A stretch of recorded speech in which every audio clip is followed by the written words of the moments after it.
رحم الله من قرأ الفاتحة.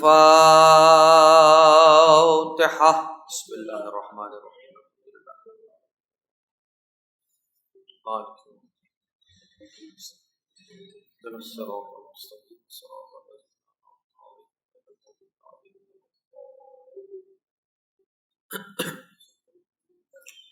لا حول ولا قوة إلا بالله العلي العظيم.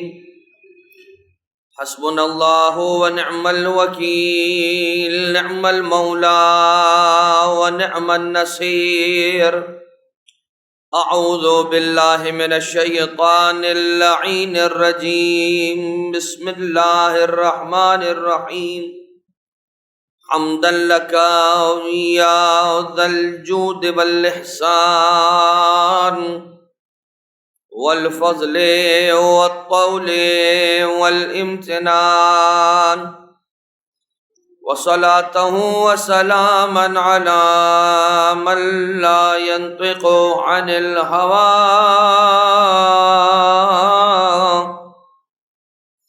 إن هو إلا وحي يوحى.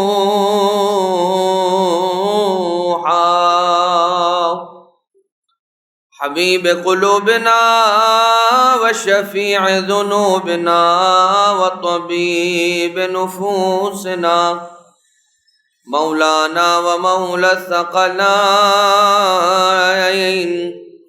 جد الحسن والحسين أبي القاسم المصطفى محمد.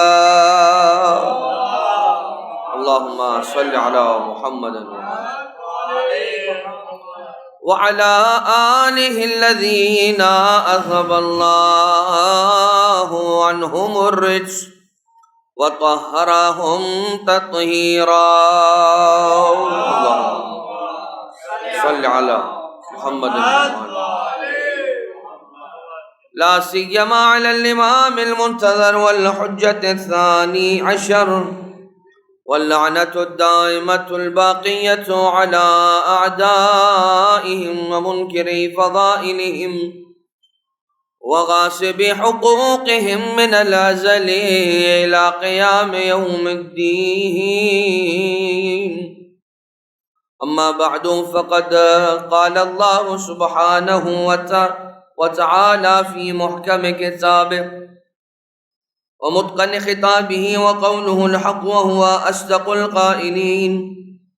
بسم الله الرحمن الرحيم. ولقد آتينا داود منا فضلا يا جبال أوبي معه والطير وألنا له الحديد أن اعمل سابغات وقدر في السرد وَاعْمَلُوا صَالِحًا إِنِّي بِمَا تَعْمَلُونَ بَصِيرٌ. صلوات اللهم صل على محمد. پروردگار عالم کا شکر بجا لاتے ہیں کہ اس نے ہمیں یہ سعادت اور توفیق پھر عنایت فرمائی کہ ہم اہل بیت اطہار علیہم السلام کے ذکر کے فرش پر آ کر جمع ہو جائیں. ہر گزرتی ہوئی گھڑی پروردگار عالم کے ایک نئے شکر کا تقاضا کر رہی ہے، اور ہر انسان کا انجام دیا گیا شکر، یہ اور بات ہے کہ حق شکر تو ادا نہیں ہو سکتا، لیکن ہر انسان کا انجام دیا ہوا شکر اس شکر کی ادائیگی سے پہلے ایک اور شکر کے تقاضے کو پیدا کر دیتا ہے. اس لیے کہ ابھی تو جن پچھلی نعمتوں پر انسان نے شکر ادا نہیں کیا تھا، ابھی انسان کو ان کے شکر کرنے کا اگر توفیق اور اس کو موقع مل رہا ہے تو یہ موقع ملنا خود ایک اور شکر کا تقاضا پیدا کر رہا ہے. لہذا اللہ تعالیٰ کی ذات وہ ذات ہے کہ جس کا شکر انسان ادا کر ہی نہیں سکتا، اس کے شکر کا حق ادا ہو ہی نہیں سکتا. انسان کی زبان سے جاری ہونے والے الفاظ کم ہیں، اس کے شکر کا حق بڑا ہے. دائرہ بیان انسانی چھوٹا ہے اور دائرہ عطا الہی بڑا ہے. انسان نے جو رب ذوالجلال کی بارگاہ سے نعمتوں کو حاصل کیا، وہ نعمتیں زیادہ ہیں اور شکر کے اندر ادا کیے جانے والے الفاظ کم ہیں.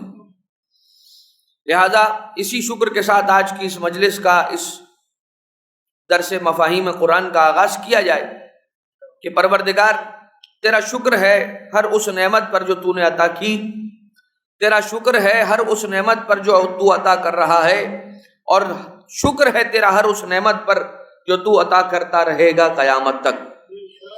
اس لیے کہ ہر نعمت شکر ہے، ہر نعمت شکر ہے، ہر نعمت پر ایک شکر انسان کا بنتا ہے.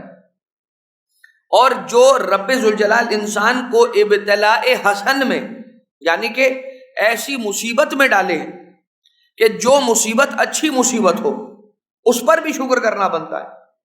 یعنی حمد ہے اللہ کی اس بات پہ کہ اس نے ہمیں ہدایت دی، حمد ہے اللہ کی اس بات پر کہ اس نے ہمیں نعمتوں سے مالا مال کیا، اور حمد ہے اللہ کی اس بات پر بھی کہ اس نے ہمیں ان اچھی آزمائشوں میں ڈالا کہ جن آزمائشوں نے ہمارے درجات بلند کر دیے. آزمائشیں چھوٹی تھیں، مشکل کا مرحلہ اور وقت کم تھا، لیکن اس مشکل سے جب میں گزر کے آگے بڑھ گیا تو جب میں نے پیچھے مڑ کر دیکھا تو اب میرا درجہ بلند ہو چکا ہے. یہ پروردگار عالم کا کرم ہے اپنے بندوں پر کہ وہ اپنے بندوں پر، پروردگار عالم جو رب الارباب ہے، ایسے کرم کرتا ہے کہ اپنے بندوں کو وہ کچھ عطا کر دیتا ہے کہ بظاہر انسان سمجھتا ہے کہ مجھ پر مشکل آ رہی ہے، لیکن یہ تو چلتی ہے تجھے اونچا اڑانے کے لیے. انسان کو پروردگار عالم جو مخالف سمت سے آنے والی جو ہوا ہے، اس ہوا کو انسان یہ نہ سمجھے کہ میرے لیے زحمت ہے، بلکہ یہ جو مخالف سمت میں ہوا چل رہی ہے یہ چلتی ہی اس لیے تاکہ ہماری پرواز میں اور معراج پیدا ہو، ہماری اڑان میں اور بلندی آئے. لہٰذا ان مشکلات اور ان آزمائشوں کو انسان چھوٹا نہ سمجھے، اس لیے کہ یہ پروردگار عالم کی بارگاہ سے ہمارے درجات کی بلندی کے لیے آتی ہیں. آئیے دیکھیے کہ کیسے حضرت داؤد اور حضرت سلیمان علیہ السلام کے بارے میں کفار نے غلط باتیں کی، حتیٰ کہ حضرت داؤد اور حضرت سلیمان کی بات کرتے کرتے پروردگار عالم انبیاء نبی اکرم حضور گرامی قدر رحمت اللہ العالمین صلی اللہ علیہ وآلہ وسلم کا ذکر بھی کر رہا ہے.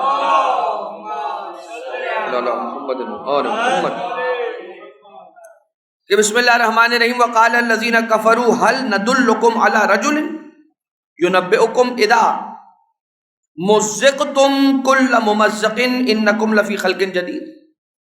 کہ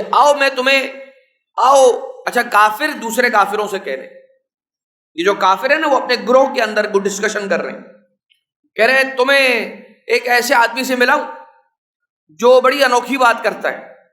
نعوذ باللہ من ذالک. صلی اللہ علیہ وآلہ وسلم ہماری جانیں قربان رسول کے قدموں کی خاک کے ذروں پر. ایک ایسے آدمی سے ملاؤں کہ جو ایسی بات کرتا ہے، وہ کہتا ہے کہ جب ہم مر جائیں گے اور ہم ختم ہو جائیں گے اور ہم ٹکڑوں میں بٹ جائیں گے اور ہم ذرہ ذرہ ہو جائیں گے، تو اس کے بعد دوبارہ سے اللہ انسان کو خلق کر دے گا. خلق جدید، لفی خلق جدید، دوبارہ سے اسے ایک جدید خلقت پروردگار عالم عطا کر دے گا اور وہ اسے دوبارہ زندہ کر دے گا. اب یہ بات وہ والی بات ہے جو ہم نے کل جس پر اختتام کیا، جہاں پر کل ہماری بات گفتگو رکی تھی. اور یہ گفتگو کیا تھی کہ جو عربوں کو ہضم نہیں ہو رہا تھا، بلکہ عربوں کو نہیں، کفار کو، مکہ کے کفار کو، مدینہ کے کفار کو، قریش کے کفار کو، ان لوگوں کو جو بات ہضم نہیں ہو رہی تھی نا، توحید، عدل، نبوت، امامت کے بعد جو بات ہضم نہیں ہو رہی تھی، وہ عقیدہ معاد ہے. معاد، موت کے بعد دوبارہ سے زندہ کیے جانے کا عقیدہ. اور وہاں پر مسجد حرام کے اندر خانہ کعبہ کے پاس رسول اکرم صلی اللہ علیہ وآلہ وسلم کو ایک ہڈی، بھوسا بنی ہوئی ہڈی، اس کو دکھا کر کہ جس کا بھوسا بنا ہوا ہے اور پاؤڈر بنا ہوا ہے، اور اسے مسلتا جاتا ہے اور وہ پاؤڈر گرتا جاتا ہے، اور وہ پوچھا جاتا ہے کہ اسے کون زندہ کرے گا. رسول نے سورہ یاسین کی آیت ہے، رسول نے فرمایا اسے وہی زندہ کرے گا کہ جس نے اسے پہلے اس وقت خلق کیا تھا کہ جب یہ اتنی سی ہڈی بھی نہیں تھی، جس نے اسے کچھ نہ تھا اس سے سب کچھ بنا دیا، تو اب کچھ تو ہے، اس سے پروردگار عالم دوبارہ بنا دے گا. کیا مسئلہ ہے اس کے لیے؟ وَعَلَىٰ كُلِّ شَيْءٍ قدیر ہے. تمہیں یہ بات ہضم اس لیے نہیں ہو رہی ہے کہ تم نے ابھی تک محمد مصطفیٰ کو قبول نہیں کیا ہے. مسئلہ یہ ہے کہ آپ دیکھیے بات ہو رہی ہے کن دو نبیوں کی، داؤد علیہ السلام، سلیمان علیہ السلام. لیکن انبیاء کی بات میں، رسول کی بات ہے. پروردگار عالم نے یہاں پر انبیاء کی بات کرتے کرتے درمیان میں رسول کی بات بٹوین دا لائنز رکھ کے بتایا کہ دیکھو میں اللہ ذوالجلال رب ذوالجلال جو رب الارباب ہوں، پروردگار عالم تم سب کا خالق. یاد رکھنا جب میں اپنے انبیاء ما سلف گزرے ہوئے انبیاء کا ذکر کرتا ہوں تو وہاں پر بھی اپنے حبیب کا ذکر بہانے سے کر دیتا ہوں، اس لیے کہ مجھے میرا حبیب اتنا پیارا ہے کہ بات میں داؤد کی کروں گا، بات میں سلیمان کی کروں گا، لیکن سلیمان اور داؤد علیہ السلام کی بات کرتے کرتے پروردگار عالم رسول اکرم کی بات کر رہا ہے اور کہہ رہا ہے یاد کرو اس وقت کو کہ جب ان کافروں نے یہ کہا کہ کیا میں تمہیں ایک ایسے مرد سے ملاؤں کو جو یہ کہتا ہے کہ اللہ تعالیٰ ہمیں ختم کر دے گا، ہم قبر میں چلے جائیں گے اور مٹی بن جائیں گے اور دوبارہ سے مٹی سے اللہ پھر زندہ کر دے گا خلق جدید میں. تو رسول اللہ پر یہ جو لوگوں نے بہتان لگایا اور غلط بات کی، رسول اکرم کی شان میں گستاخی کی، وہ اللہ کو پسند نہیں آئی بات. اور حضرت داؤد علیہ السلام کی مخالفت کرنے والوں اور حضرت سلیمان کی مخالفت کرنے والوں کا ذکر کرتے کرتے اللہ نے اپنے حبیب کی مخالفت کرنے والوں کا ذکر بھی کر دیا. سمجھ میں آیا کہ جیسے اللہ کے لیے محمد مصطفیٰ بہت پیارے ہیں تو نبی کی، انبیاء کی بات میں نبی کی بات موجود ہے اللہ کی بارگاہ میں.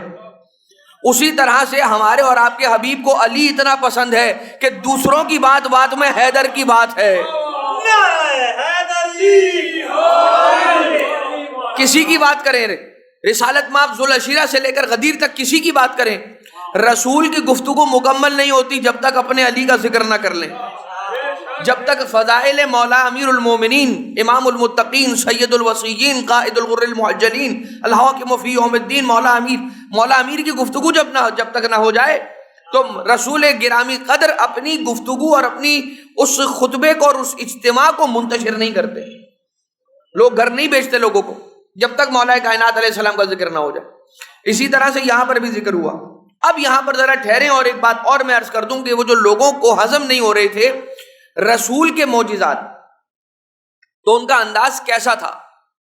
سورہ قمر کی ایک آیت ہے، بالکل ابتدائی پہلی آیت، بسم اللہ الرحمن الرحیم، اقتربت الساعۃ وانشق القمر، کہ قیامت قریب ہو گئی اور چاند 2 ٹکڑے ہو گیا. یہاں پر یہ جو آپ گفتگو سماعت فرما رہے اسی بارے میں نا کہ حضرت داؤد علیہ السلام کی مخالفت کی، کیوں؟ کیونکہ حضرت داؤد کی ذات میں شک تھا. حضرت سلیمان علیہ السلام کی مخالفت کی، کیوں؟ کیونکہ حضرت سلیمان علیہ السلام کی ذات میں شک تھا. رسول اکرم صلی اللہ علیہ وآلہ وسلم کی بات کو نہ مانا کیونکہ رسول کی ذات میں شک رکھتے تھے وہ لوگ. شک تھا کا مطلب کیا ہے؟ ان لوگوں کو شک تھا. رسول کی ذات تو بالکل کرسٹل کلیئر ہے، ایسی صاف شفاف ذات والا صفات ہے کہ رسول کو لوگوں نے، ابھی رسول نے زبان سے کسی کے کلمہ نہیں پڑھوایا ہے. رسول تو مدینے کی گلی سے گزر رہے ہیں، مکہ کی گلی سے گزر رہے ہیں. اب رسول وہاں سے گزر گئے، وہ گلی جس گلی سے رسول گزر گئے 3 دن تک خوشبو آتی رہے گی. تو اب رسول کو کچھ کہنے کی ضرورت نہیں ہے. پروردگار عالم نے اپنے حبیب کو جو برہان قطعی عطا کیا ہوا ہے لوگوں کے لیے رسول کی ذات والا صفات میں، تو اپنی جگہ پر کافی ہے اگر کوئی سمجھنا چاہ رہا ہے. لیکن یہاں پر شک کرنے والوں نے، جب رسول اکرم صلی اللہ علیہ وآلہ وسلم، کہیں پر ہوتا شک اور شک کہیں پہ دور بھی ہو جایا کرتا ہے، لیکن ایک مرتبہ شک نہیں ہوتا، ایک مرتبہ ہٹ دھرمی ہوتی ہے. جان بوجھ کے کٹ حجتی جس کو کہتے ہیں، کٹ حجتی کا معنی کیا ہے کہ حجت تو آپ پر تمام ہو گئی، اتمام حجت ہو گیا، لیکن وہ جو دلیل آپ کو حجت کے طور پہ دی گئی آپ ماننے کو تیار نہیں. کیوں؟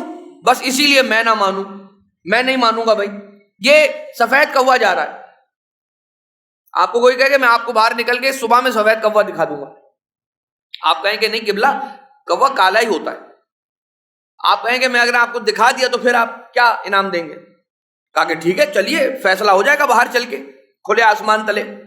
گئے اور جا کر میں نے آپ سے کہا وہ دیکھیے وہ جا رہا ہے سفید کوا. غور سے سنیے گا، مثال ہے اور واقعی مثال ہے، عقلی لاجیکل. آپ کہیں گے وہ نہیں قبلہ، وہ جس کی طرف آپ اشارہ کر رہے ہیں وہ کالا ہے. میں کہوں گا نہیں وہ سفید ہے، اور میں آخر تک یہ کہتا رہوں گا سفید ہے اور آپ یہ کہتے رہیں گے کالا ہے. میں مانوں گا ہی نہیں کہ کالا ہے. بھائی اللہ معاف کرے، استغفر اللہ، رسول کے ساتھ کیا یہ گیا کہ رسول اکرم صلی اللہ علیہ وآلہ وسلم بتاتے رہے، سورج پلٹاتے رہے، چاند کے 2 ٹکڑے کرتے رہے، سنگریزوں سے کلمہ پڑھواتے رہے، درخت کو اپنے پاس بلاتے رہے، نواسوں کو شانے پہ بٹھاتے رہے، ان کو زلفوں سے کھلاتے رہے، مگر نہ ماننے والے نہ مانتے رہے، ہے نا؟ اب وہ جو دل میں نفرت کا بیج ہے اس کو کیسے نکالا جائے؟ وہ نہیں نکلنے والا، اور یہی وجہ ہے کہ انہیں ہدایت نصیب نہیں ہوگی، کیونکہ جو دل میں رسول سے بیر رکھ کے بیٹھا ہے. ہم نے کیوں کہا کہ پہلی شرط ہے مودت قربا. ایمان آ جائے گا، عمل آ جائے گا، انسان پہلے مودت رکھے اہل بیت سے، انسان پہلے مودت قربا رکھے، مودت محمد و آل محمد پہلے رکھے. اگر مودت ہوگی انسان کے دل میں تو کائنات کی ہر نعمت چلتے چلتے اس کے پیچھے آ جائے گی. لیکن اگر مودت کے بغیر نماز بھی پڑھ رہا ہوا، روزہ بھی رکھ رہا ہوا، حج بھی کر رہا ہوا، تو وہ پروردگار عالم کہے گا کہ یہ تو عبادت تو لے کر آ رہا ہے مگر اس کی روح کہاں ہے؟ بھائی اسٹریچر پہ رکھی ہوئی عبادت لے کر آنے کا کوئی فائدہ تو نہیں ہے، اس میں روح ہو تو یہ جاندار ہو تو میں تجھے اجر دوں. ایک انسان کسی کو لے گیا کہ بھائی کل مجھے جاب کے لیے ایک بندہ چاہیے، ایک بندہ چاہیے جو مجھے آفس میں جاب کے لیے چاہیے. آپ ایک بندے کو جو بیچارہ انتقال کر چکا ہے اس کو آپ اسٹریچر پہ ڈالیں اور لے جائیں. کہا آپ نے کہا تھا بندہ، میں لے آیا. کہا یہ بندہ میرے کام کا نہیں ہے. کہا کیوں؟ کہ اس میں جان ہی نہیں ہے. بھائی جو علی کی نفرت دل میں رکھ کے نماز پڑھ رہا ہے وہ ایسی ہی نماز ہے جیسے اسٹریچر پہ ڈال کے لے کر جا رہا ہے، اس میں جان ہی نہیں ہے، اس میں جان ہی نہیں ہے. تو آپ کیا کر رہے ہیں؟ لہذا یہ جو رسول اکرم کی شان میں گستاخی کرنے والوں نے کیا، اب دیکھیے لقب کیا ہے؟ ابو الحکم، حکمتوں کا باپ. لیکن بنا کیا؟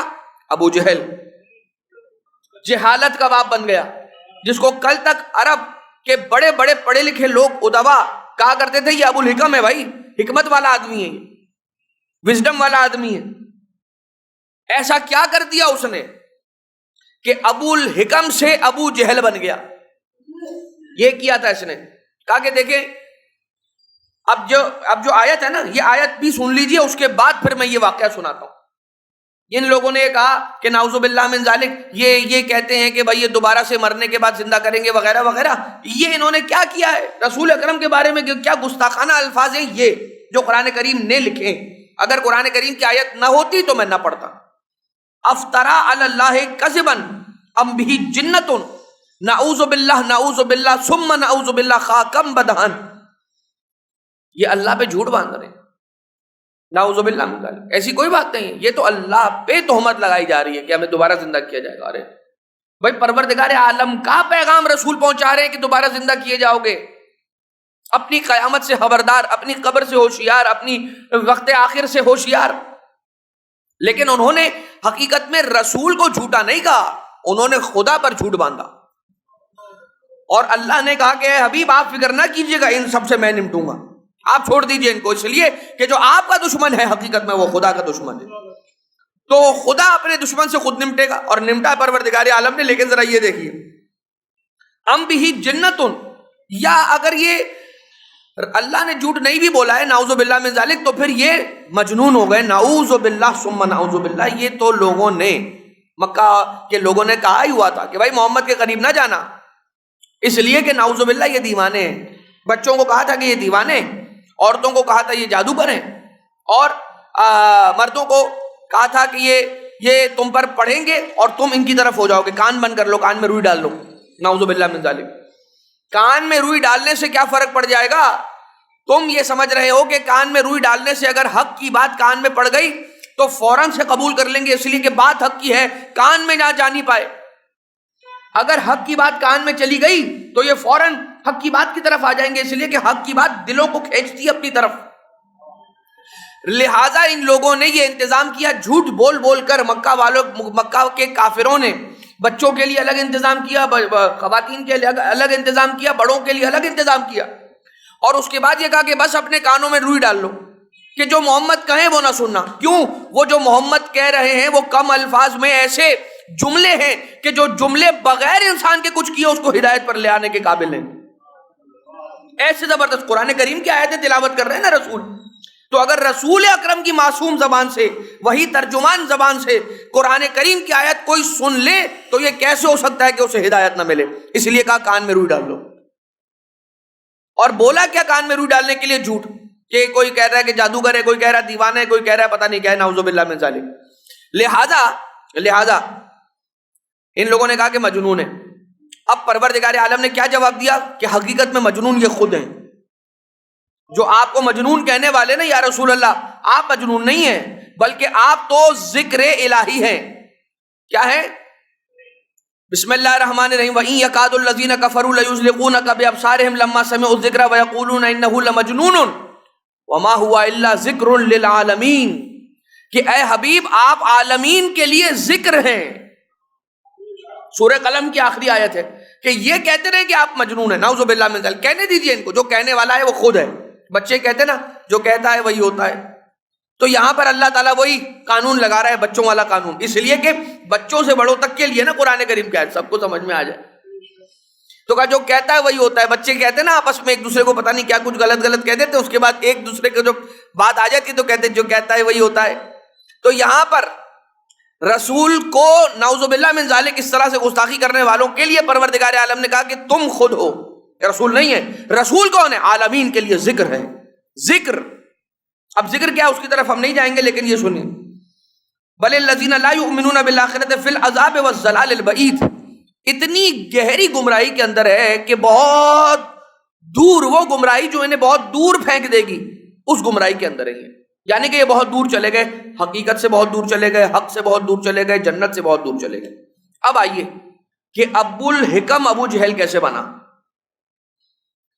ابو الحکم ابو جہل ایسے بن گیا کہ ایک دن آ کے اس نے رسول سے کہا کہ اے محمد, لوگ یہ کہتے ہیں کہ آپ جادوگر ہیں.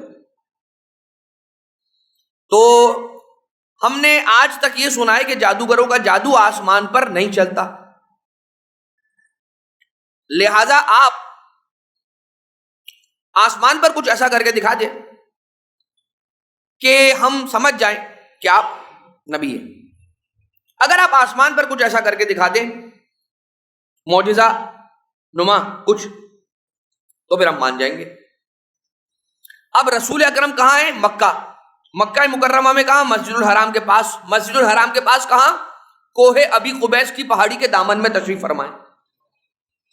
اور کوہ ابی قبیس کی پہاڑی کا جو دامن ہے نا, یہ انتہائی اہم جگہ ہے, اس لیے کہ حجر اسود کا پتھر جنت سے آیا, مگر زمین پہ جہاں پہلے نازل ہوا وہ کوہ ابی قبیس کا دامن تھا. مقام ابراہیم کا پتھر یہ جنت سے آیا.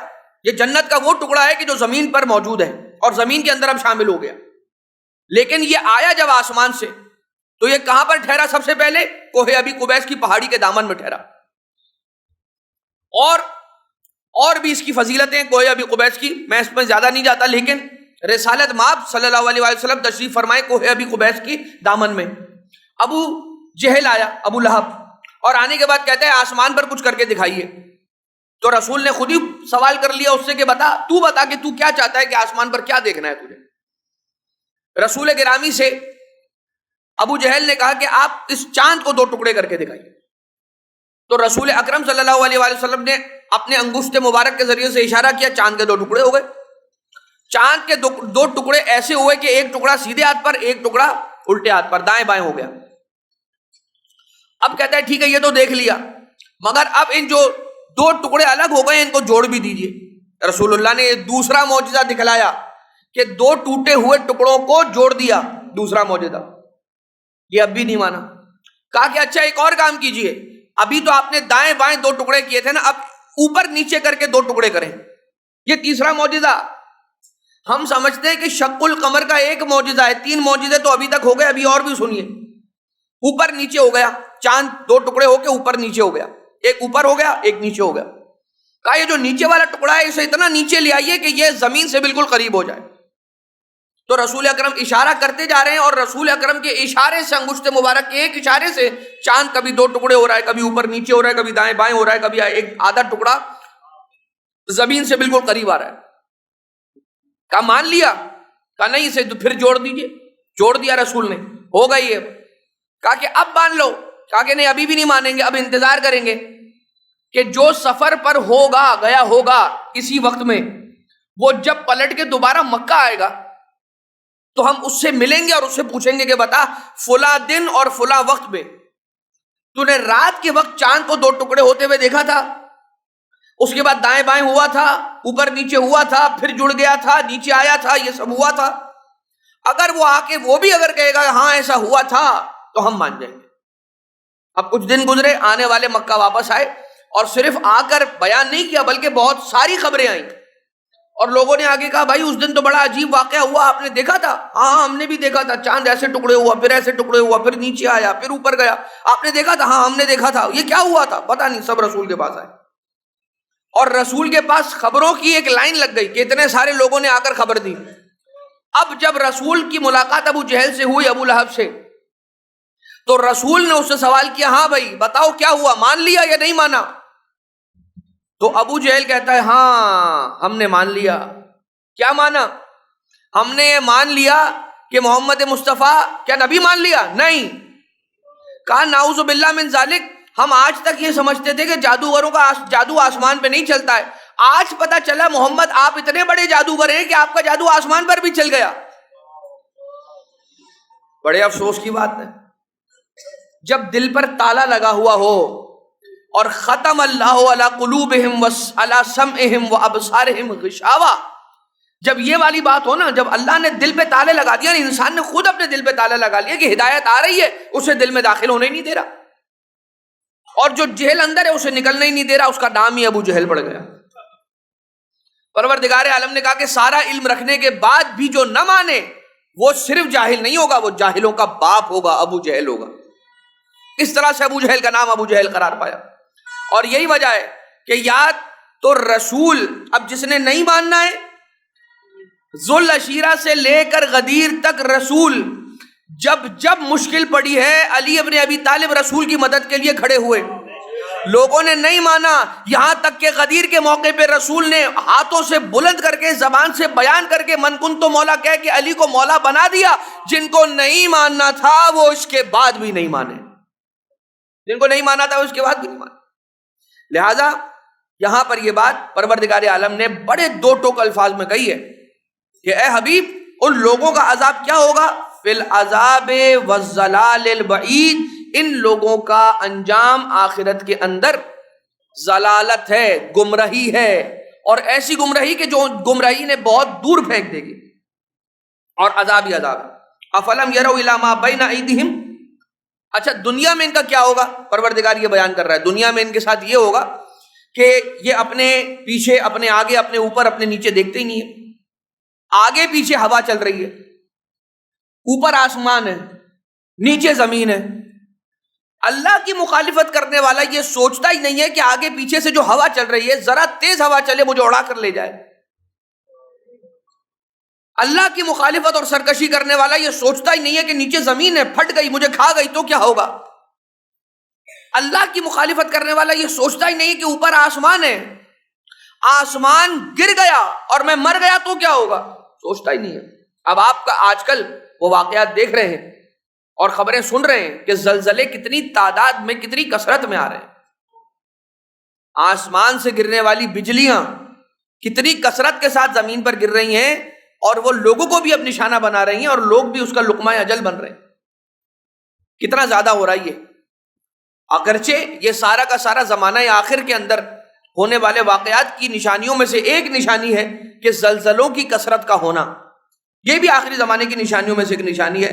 مگر پروردگار عالم یاد دلا رہا ہے کہ ذرا دیکھو تو صحیح، اپنے آگے پیچھے دیکھو، کیا ہے، تیز ہوائیں ہیں، اوپر نیچے دیکھو، اوپر آسمان نیچے زمین ہے، کھا جائے گی تمہیں۔ ان نشأ نخسف بہم الارض او نسقط علیہم کسفا من السماء، اگر ہم چاہیں، اگر ہمارا جی چاہے تو ہم زمین کو کھول دیں اور یہ اس کے اندر سما جائیں، اور اگر ہم چاہیں تو ان پر عذاب نازل کرنے کے لیے آسمان سے ایک ٹکڑا آسمان کا گرا دیں ان پر۔ ان فی ذلک لآیۃ لکل عبد منیب، یہ تو اللہ کے عبادت گزار بندے ہیں اور اس کو ماننے والے جو بندے نا ان کے لیے نشانیاں ہیں۔ اب آ جائیے وہ آیت کہ جس آیت کی ہم نے سرنامہ کلام میں تلاوت کرنے کا شرف حاصل کیا، جس میں پروردگار عالم یہ بتا رہا ہے کہ بسم اللہ الرحمن الرحیم وَلَقَدْ آتَيْنَا دَاوُودَ مِنَّا فَضْلًا، یا جبال اوبی معہ والطیر وَأَلَنَّا لَهُ الْحَدِيدَ. اب آ جائیے تاریخ کی طرف. پروردگار عالم کہہ رہا ہے یاد کیجیے اے حبیب اس وقت کو کہ ہم نے حضرت داؤد علیہ السلام پر اپنی بارگاہ سے فضل فرمایا تھا. اب ایک چیز ہے اس کا نام ہے فضل، ایک چیز ہے اس کا نام ہے عدل. فضل کا معنی کیا ہے؟ اپنی مرضی سے کسی کو خوش ہو کے جو دے دیا دے دیا. اور عدل کیا ہے؟ کسی نے خود اپنی محنت سے کمایا ہے وہ اس کو دینا ہے. عدل کیا ہے؟ کہ جو کسی کا حصہ حق بنتا ہے اس کو دے دینا، یہ عدل ہے. اور اس کا اپنا حصہ جو بنتا ہے عدل کے مطابق وہ دینے کے بعد اگر اس نے کوئی ایسا کام کیا ہے، اچھا اخلاق رکھا ہے، اچھے سے ملا جلا ہے اور بات اچھے سے کی ہے، مسکراتا رہا ہے ہمیشہ، تو اس کو 200-400 روپے آپ نے اور دے دی. یہ ہے فضل. اگر کوئی عدل کے تقاضے کو پورا نہ کرے تو سوال ہو سکتا ہے کہ بھائی آپ نے اتنی مزدوری بنتی تھی وہی نہیں دی، یعنی 1000 روپے پہ بات ہوئی تھی آپ کی اور آپ نے وہی مزدوری نہیں دی اس کو، تو آپ نے عدل کے مخالف کام کیا. تو عدل کے تقاضے کو اگر کسی نے پورا نہیں کیا، غور سے سنیے گا، ایک نتیجے پہ جا رہا ہوں اور یہ نتیجہ کیا ہے؟ جو ہم آنسو بہاتے ہیں نا اس کی طرف آئے گی بات. انسان جو عدل نہ کرے آپ اس سے تو سوال کر سکتے ہیں، لیکن جو فضل نہ کرے اس سے سوال نہیں کر سکتے. بھائی آپ نے 200 روپے مجھے نہیں دیے، کیوں نہیں دیے؟ بھائی ہماری مرضی ہے، اگر خوش ہوں گے تو دے دیں گے، نہیں ہوں گے تو نہیں دیں گے. آپ کسی کو باؤنڈ تو نہیں کر سکتے. یہ مثال کس کی ہے؟ ٹپ کی مثال ہے. یہ اور بات ہے کہ آج کل اس کو تقریباً واجب ہی سمجھا جانے لگا ہے کہ نہیں یہ تو ہمیں ملنی ہی چاہیے، یہ ہمارا حق ہے. اگرچہ ایسا نہیں ہے، طے کر لینا چاہیے پہلے تو زیادہ اچھا ہے کہ انسان کو امید نہ ہو. لیکن اگر آپ ٹیکنیکلی یہ بات کریں کہ ٹپ کا کیا حکم ہے شریعت کے اندر، تو ٹپ کا حکم یہ ہے کہ آپ پہ واجب نہیں ہے دینا. اگر آپ نے دے دیا تو یہ آپ کا فضل ہے، اور اگر آپ نے نہیں دیا تو آپ سے سوال نہیں ہوگا. لیکن جو بات اس سے مزدوری کی طے ہوئی تھی 1000 روپے کی، اگر آپ نے وہ نہیں دیا تو وہ بالکل حق بجانب ہے کہ آپ کو سوال کرے اور آپ کو پوچھے اور آپ پر اعتراض کرے، اس لیے کہ آپ نے عدل ہی کے تقاضے کو پورا نہیں کیا.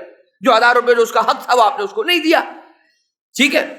اب یہ جو پروردگار عالم ایک بندے کو امام حسین علیہ السلام کے غم میں آنسو بہانے کے عوض ایک آنسو کے بدلے اگر جنت دے رہا ہے تو یہ اللہ کا عدل، یہ اللہ کا عدل نہیں ہے، یہ اس کا فضل ہے. اور ذالک فضل اللہ ہی ہوتی ہے من یشاء واللہ ذو الفضل العظیم. اللہ چھوٹے چھوٹے فضل کرنے والا نہیں ہے، اللہ چھوٹی چھوٹی ٹپیں دینے والا نہیں ہے، اللہ بڑی ٹپ دیا کرتا ہے. ایک آنسو بہاؤ جنت تمہارے نام کر دوں گا.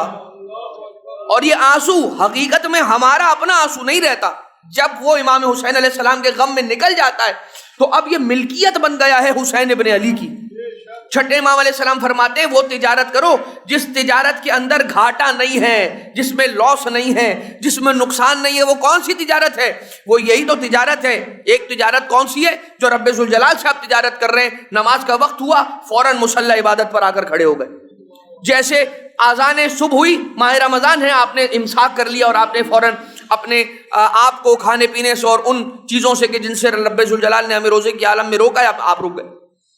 جیسے ہی آپ پہ حج واجب ہوا آپ نے حج کر لیا، جیسے آپ پر دوسرے واجبات واجب ہوئے آپ نے ان کو ادا کر دیا. لیکن ایک تجارت جو جس میں کوئی گھاٹا نہیں ہے، وہ تجارت کون سی ہے؟ کون سی تجارت ہے؟ وہ تجارت غم ابا عبداللہ کی تجارت ہے. اللہم صلی علی محمد. دنیاوی تجارت کی بات نہیں کر رہا ہوں کہ کوئی کہے مولانا وہ آپ ذکر بیچنے کی، نہیں ہم وہ بات نہیں کر رہے ہیں. ہم یہ بات کر رہے ہیں کہ انسان ایک تجارت کرتا ہے انسان کے ساتھ. ایک مرتبہ پروردگار عالم کے حبیب کے بیٹے، ان کی آل میں تعلق رکھنے والے چھٹے امام صادق علیہ السلام فرما رہے کہ وہ تجارت کرو کہ جس کے اندر کوئی گھاٹا نہیں ہے. یہ تجارت کس سے ہو رہی ہے؟ رب ذوالجلال سے تجارت ہو رہی ہے. ہم اس کی بارگاہ میں جو لے کر جا رہے ہیں وہ ہیں حسین ابن علی کے غم میں بہائے جانے والے آنسو. ہم کہیں گے پروردگار عالم تو نماز کے لیے تو اتنا اجر نہیں دے رہا، روزے کے لیے تو اتنے اجر سے نہیں نواز رہا، حج کے لیے تو ہمیں اتنا ثواب نہیں دے رہا، لیکن حسین ابن علی علیہ السلام کے غم میں نکلنے والے آنسو کے بدلے پوری جنت دے رہا ہے. عجب نہیں جواب آئے کہ جو چیز تو میری ہے مجھے ہی لا کر دے رہا ہے. ایک چیز ہے جو اللہ ہی کی ہے، ہمارے پاس امانت ہے، وہ ہم نے اللہ تک پہنچانی ہے، وہ تو کرنا ہی کرنا ہے، وہ تو اس کو دینی ہی دینی ہے. ایک شے ہے جو تو اپنے آنسو حسین کے نام کر رہا ہے اور ان آنسوؤں کو لے کے میرے پاس آ رہا ہے کہ یہ میرے تھے مگر میں نے انہیں حسین کا بنایا، اب یہ میں تیری بارگاہ میں لے کر آیا ہوں، اے خدا اب بتا تو مجھے کیا دے گا؟ تو خدا کہے گا حسین کے نام پر آ رہا ہے، حسین کے نام پر آ رہا ہے، میرا حسین تو بہت عظیم ہے، میں اپنے حسین سے تو بہت پیار کرتا ہوں، چل جتنا بڑا کام حسین نے کیا ہے اتنا ہی بڑا اجر تجھے دوں گا۔ اور یہ بات یاد رکھیے گا، یہ اجر بھی امام حسین علیہ السلام کے اس کام کے جتنا برابر نہیں ہو سکتا، اس لیے کہ مولا حسین علیہ السلام کی قربانی اور وہ جو عمل مولا ابا عبداللہ علیہ السلام نے انجام دیا ہے اس کا تقابل اور کسی ہماری ناقص چیزوں سے کیا ہو سکتا ہے، کیا ہو سکتا ہے؟ لہذا یہاں پر یہ بات کہ فضل پروردگار عالم فرما رہا ہے کہ ہم نے اپنے بندے داؤد علیہ السلام پر فضل فرمایا، اور فضل فرما کر ہم نے انہیں کیا عطا کیا؟ ہم نے انہیں 3 چیزیں عطا کی۔ بس اس پر بات آج رک جائے گی کہ اللہ رب العزت یہ ارشاد فرما رہا ہے کہ ہم نے 3 چیزیں حضرت داؤد علیہ السلام کو اپنا فضل کرتے ہوئے عطا کی۔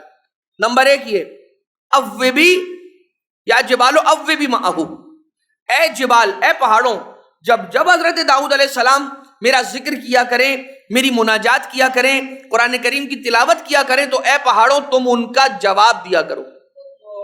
ہم یہاں پر جب درود پڑھتے آپ حضرات جواب دیتے، وہاں پر حضرت داؤد علیہ السلام جب پڑھا کرتے تھے قرآن کریم کی تلاوت تو جتنے پہاڑ آس پاس میں تھے وہ سب حضرت داؤد علیہ السلام کے ساتھ ساتھ محو تلاوت ہو جایا کرتے تھے، یعنی زبور کی آیتوں کی تلاوت کیا کرتے تھے۔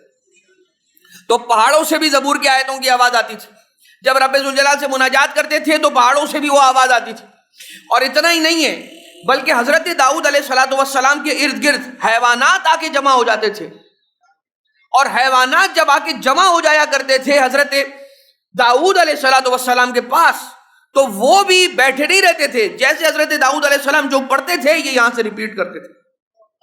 تو یہاں سے جو گویائی کی طاقت ہے پروردگار عالم پہاڑوں کو بھی دے رہا ہے، پرندوں کو بھی دے رہا ہے، حیوانوں کو بھی دے رہا ہے۔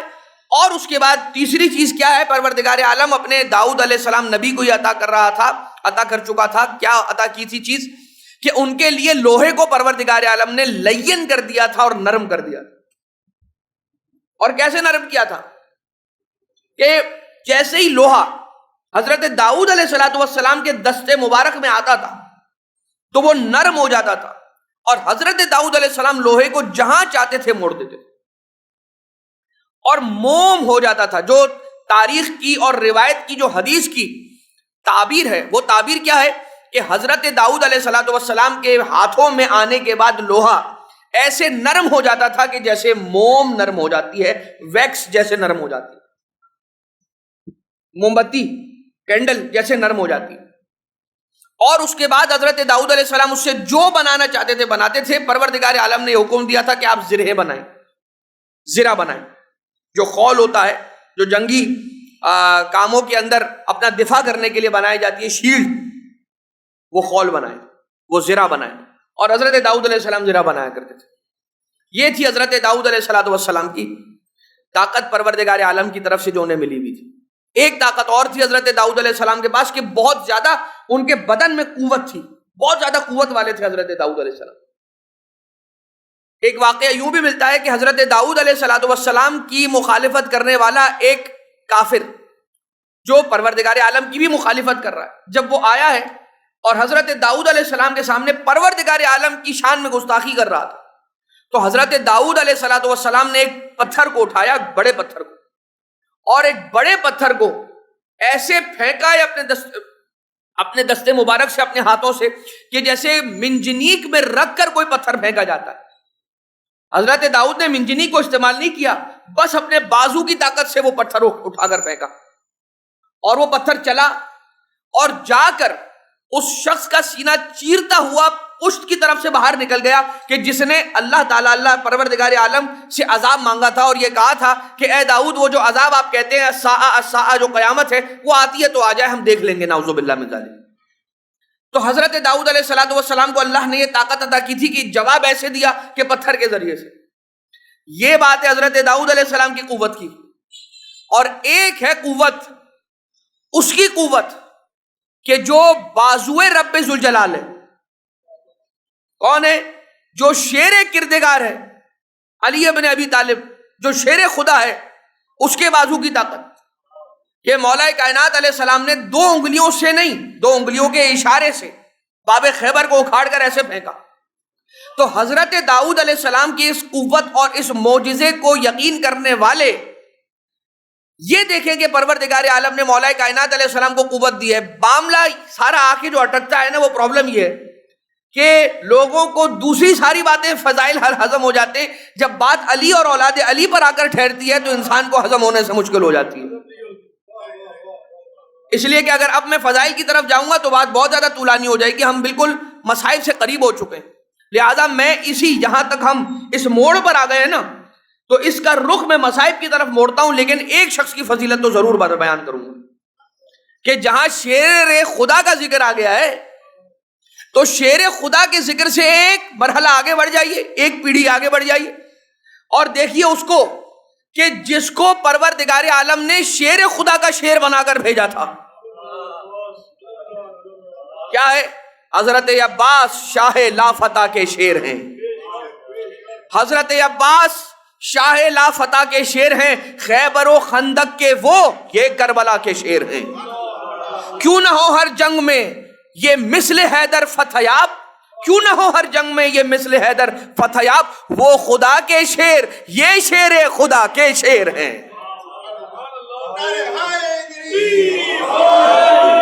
وہ خدا کے شیر، یہ شیر خدا کے شیر. اللہ صلی علی محمد. اور جب ابو الفضل علیہ السلام کا ذکر کیا جائے، اس ماں کو فراموش نہ کرنا کہ جس ماں کی گودی میں پل کر عباس علمدار ہوا تھا، کبھی نہ بھولنا. اس لیے کہ یہ ماں ام البنین کوئی معمولی خاتون نہیں تھی، اور نہ ام البنین معمولی تھی، اور نہ ان کی والدہ معمولی خاتون تھی، اور نہ ان کے والد معمولی فرد تھے. بالکل بھی.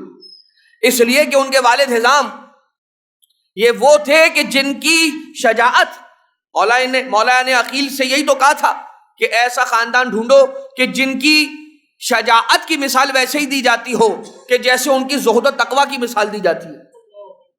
تو کیا تھی شجاعت کی مثال؟ کیا تھی عباس کے ننیال کی شجاعت کی مثال؟ کیا تھی؟ یہ مثال تھی کہ ان کے نانا کا نام جس تلوار پر لکھ کر تلوار جس میدان جنگ میں جاتی تھی، جس کے پاس وہ تلوار ہوتی تھی جس پر حزام کا نام لکھا ہوتا تھا، اس دست کو، اس ہاتھ کو، اس تلوار کو کبھی شکست نہیں ہوتی تھی. وہ تلوار کبھی شکست خوردہ میدان سے واپس نہیں آتی تھی، کامیاب ہو کے پلٹتی تھی. مگر ذرا سوچو کہ ام البنین کا نام ام البنین نہیں ہے، ام البنین کا نام فاطمہ ہے. ام البنین کس دن پڑا؟ پہلے دن، پہلی شب ہے. گھر میں علی ابن ابی طالب علیہ السلام کے قدم اقدس بی بی پہنچے، مگر اس سے پہلے بی بی نے کہا کہ یا امیر المومنین، میری ایک التجا ہے، میں آ جاؤں گی گھر کے اندر، لیکن اگر میری التجا پوری کر دیں. کیا؟ مولا مجھے میرے نام سے نہ پکاریے گا،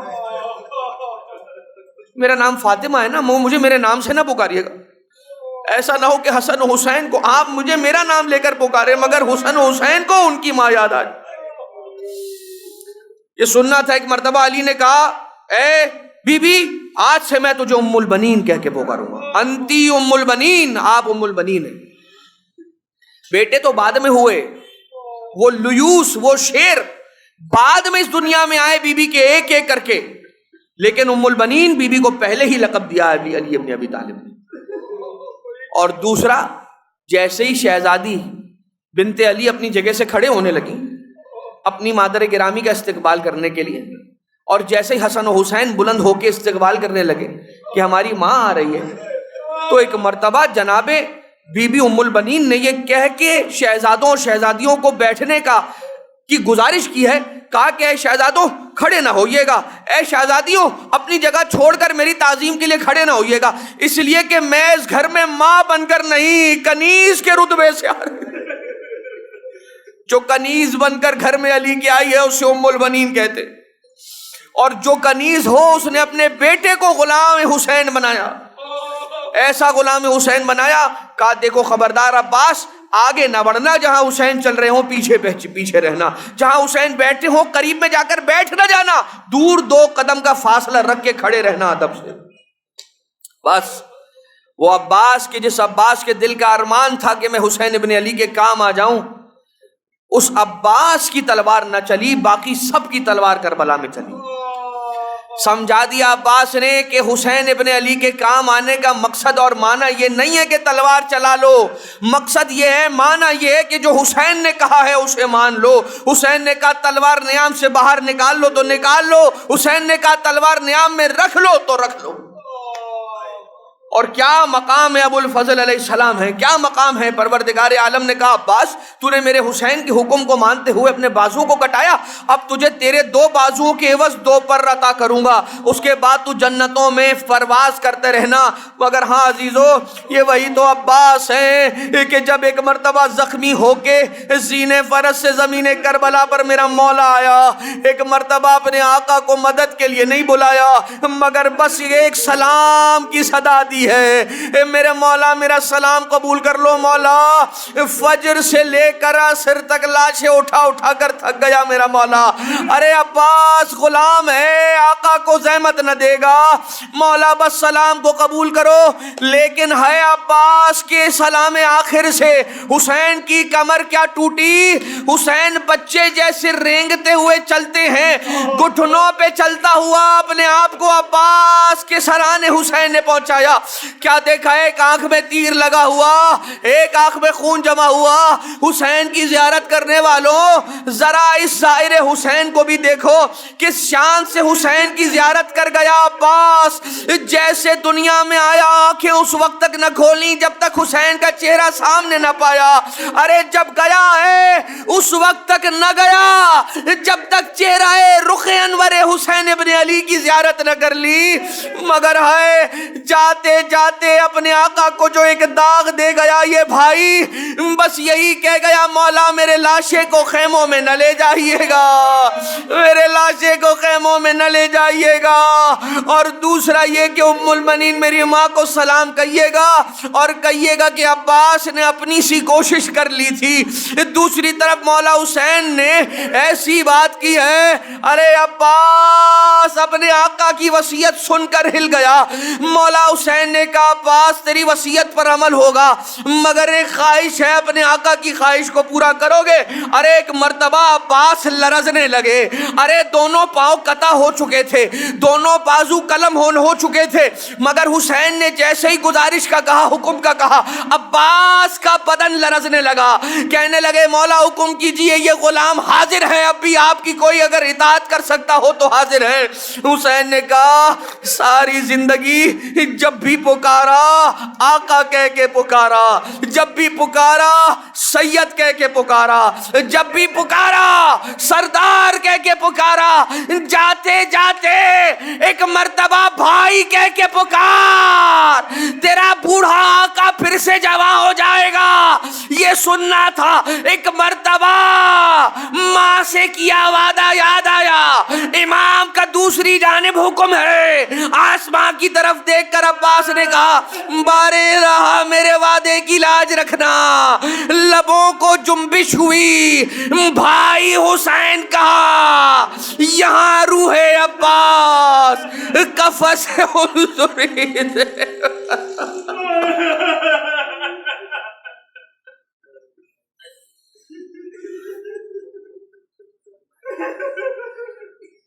الا ولعنت اللہ علی القوم الظالمین وسيعلم الذین ظلموا آل محمد أي منقلب ينقلبون۔ پروردگارہ تجھے واسطہ ہمارے اس توسل کو، اس عبادت کو اپنی بارگاہ سے مقبول و منظور فرما۔ باری الہ جتنے بھی یہاں پر مومنین اور مومنات حاضر ہیں، سرکار باب الحوائج علیہ السلام کا واسطہ تمام کی حاجات شرعیہ کو روا فرما۔ پروردگارہ جتنے مومنین اور مومنات یہاں موجود ہیں تمام کو رزق حلال و طیب میں برکت و وسعت و عافیت عنایت فرما۔ اور الہ جتنے مریض الاحوال ہیں مولا عباس غازی علیہ السلام کا واسطہ سب کو شفاء کلی عطا فرما۔ ہمارے مرحومین کی قبروں پر اپنی رحمت کی بارش نازل فرما۔ اپنے ولی اپنی حجت صاحب الامر علیہ السلام کے ظہور میں تعجیل فرما، ہمیں آقا کے اصحاب میں شمار فرما۔ ربنا تقبل منا انکا انت السمیع العلیم بجاہ محمد وآلہ الطیبین الطاہرین۔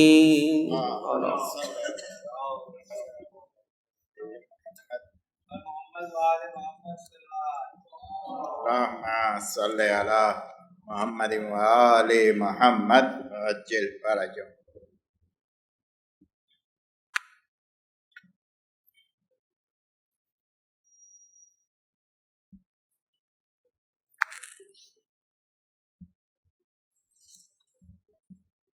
سورہ فاتحہ کی گزارش ہے۔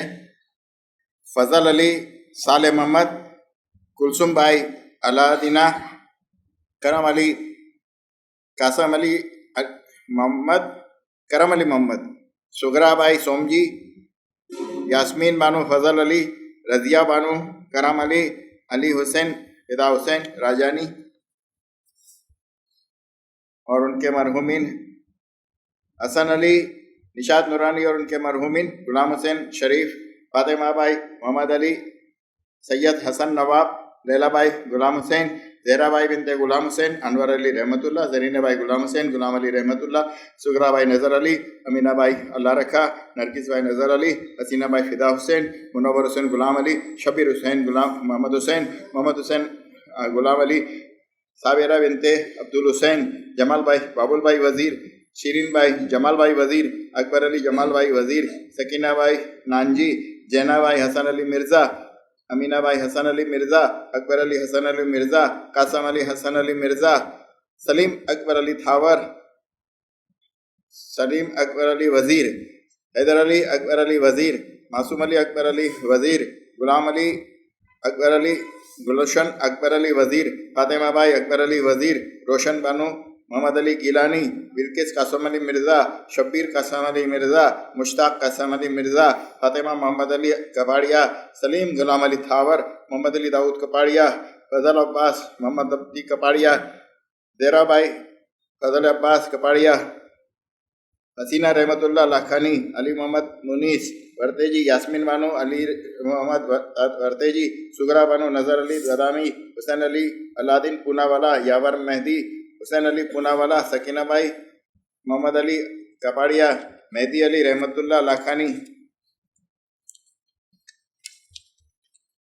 انور علی، ضیاء جامنگری، نرجس نظر علی، خیر النساء غلام حسین اساریہ، غلام حسین اساریہ، شہناز علی رضا اساریہ، فاطمہ بھائی محمد علی رحمت اللہ لاکھانی، سعیدہ لاکھانی، انور علی حبیب کانانی، یوسف علی حبیب کانانی، عبدالحسین حبیب کانانی، حسین علی حبیب کانانی، جینا بھائی زوجہ حبیب بھائی، عزیز فدا حسین سومانی، فدا حسین نور محمد سومانی، نور محمد سومانی، سکینہ بھائی شکینہ بھائی شریف باوا، حسن علی سومانی،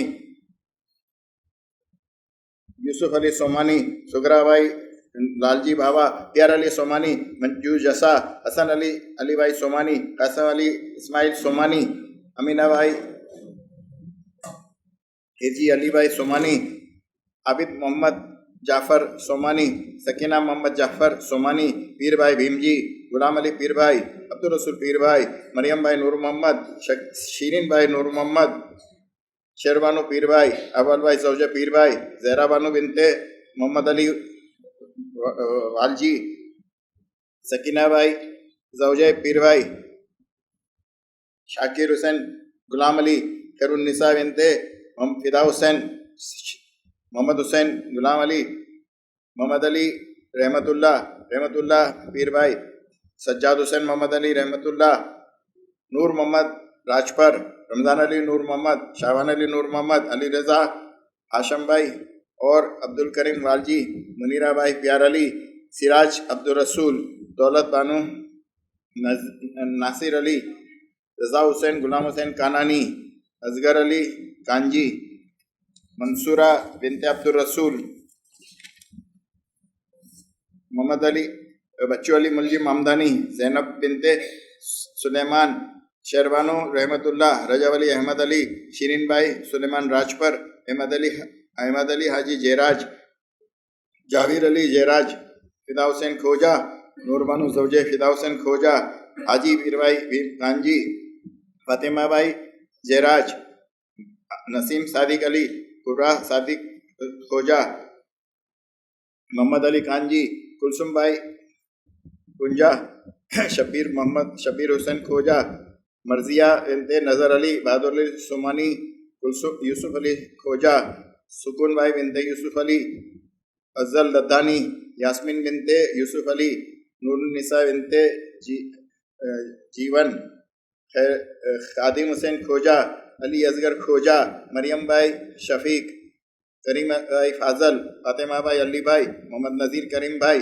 علی حسین کریم بھائی، حسن علی مہر علی، غلام علی حسن علی، ریاض حسین حسن علی، لیاقت حسین حسن علی، گلبانو اور ہیمانی فیملی کے محرومین، حاجی وزیر علی ابراہیم میوہ والا، یوسف علی موربی والا اور ان کے مرحومین، محمد رضا موربی والا اور شہدائے ملت، محمد حسین افریقہ والا، نور محمد افریقہ والا، کلثوم بھائی بنت جعفر، رضوان علی امیر علی، محمد حسین افریقہ والا، حیدر علی حبیب، قاسم علی، نور محمد کرم علی، سکینہ بھائی حسن علی، زوار حسین محمد نور محمد، برکت علی نور محمد، نثار حسین نور محمد، گلشن بانو اکبر علی، انصار حسین روشن علی، دلاور حسین روشن علی، گلشن بانو نور محمد، کنیز فاطمہ، کنیز بنت رمضان علی، محمد حسین رمضان علی فقیر محمد، سغرا بھائی بنت موسیٰ، اکبر علی فقیر محمد، امینہ بھائی اکبر علی، زرینہ اکبر علی، کلثوم بنت اکبر علی، امیر علی پٹیل، رجب علی نظر علی، حسین علی بندے علی، فضل عباس محمد علی کپاڑیا، فاطمہ کپاڑیا، فاطمۃ الزہرا بنت سمیہ، غلام عباس برکت علی، فاطمہ بھائی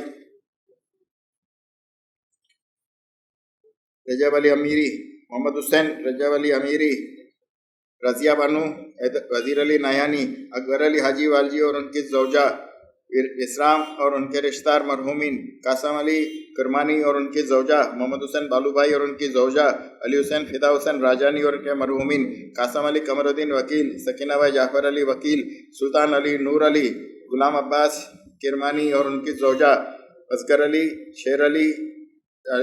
شیر محمد، زرینہ اکبر علی، علی اصغر، غلام عباس، برکت علی، محمد علی داؤدانی، کلثوم بنت اکبر علی فقیر محمد، سغرا بھائی زوجہ اکبر علی، حسین علی جعفر علی، خیر النساء بنت رمضان علی، شیر محمد کرم علی، سکینہ بھائی موتی، داؤد علی ککریا والا، زرینہ بھائی زوجہ داؤد علی، اللہ رکھا قاسم علی، کلثوم بنت ڈایا بھائی، علی رضا ابن داؤد علی، علی محمد قاسم علی، زہرا بانو زوجہ علی محمد، زنینہ بھائی بنت بچو بھائی، حسین علی، علی محمد معصومہ اللہ رکھا، محسن علی، حیدر علی محسن،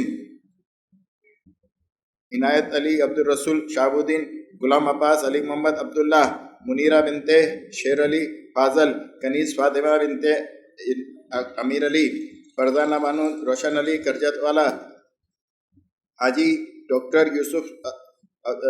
یوسف علی عبد الرسول تھاورانی، رضیہ بھائی مہدی زوجہ ڈاکٹر یوسف تھاورانی، علی رضا باقر علی کھیتانی، محمد امین کھیتانی، رجب علی بندے علی، فاطمہ بنت محمد کھمجی، یاسمین بنت اکبر علی،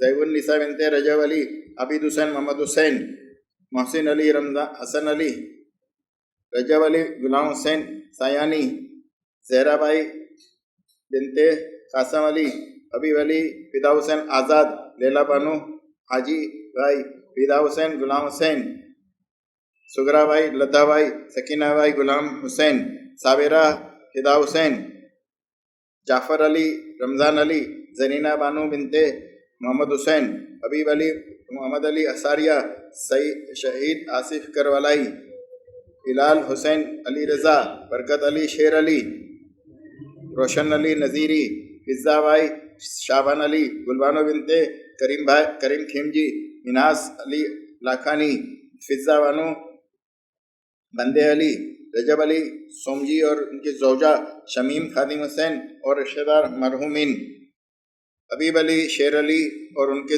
مرحوم رشتہ دار مرحومین، شیرین بائی بنت حسن علی مرچنٹ اور ان کے مرحومین، حیدر علی ترابی اور ان کے مرحومین، تمام مراجعین کرام مرحومین، تمام علماء عظام مرحومین، اس امام بارگاہ کے تمام ارکان و کارکنان مرحومین، مولانا صاحب کے اور ہم آپ سب کے مرحومین، اور جن کا کوئی فاتحہ پڑھنے والا نہیں رہا ان سب کے لیے سورہ فاتحہ۔ بسم اللہ الرحمن الرحیم، الحمدللہ رب العالمین، الرحمن الرحیم، مالک یوم الدین، ایاک نعبد و ایاک نستعین، اہدنا الصراط المستقیم صراط الذین انعمت علیہم غیر المغضوب علیہم ولا الضالین۔ بسم اللہ الرحمن الرحیم، قل هو اللہ احد اللہ الصمد لم یلد ولم یولد ولم یکن له کفوا احد۔ بسم اللہ الرحمن الرحیم، قل هو اللہ احد اللہ الصمد لم یلد ولم یولد ولم یکن له کفوا احد۔ بسم اللہ الرحمن الرحیم، قل هو اللہ احد اللہ الصمد لم یلد ولم یولد ولم یکن له کفوا احد۔ اللہم اغفر للمؤمنین والمؤمنات والمسلمین والمسلمات الاحیاء منہم والاموات، تابع بیننا وبینہم بالخیرات انک مجیب الدعوات انک علی کل شیء قدیر۔ ان اللہ وملائکتہ یصلون علی النبی یا ایھا الذین آمنوا صلوا علیہ وسلموا تسلیما۔ السلام علیکم یا عبداللہ۔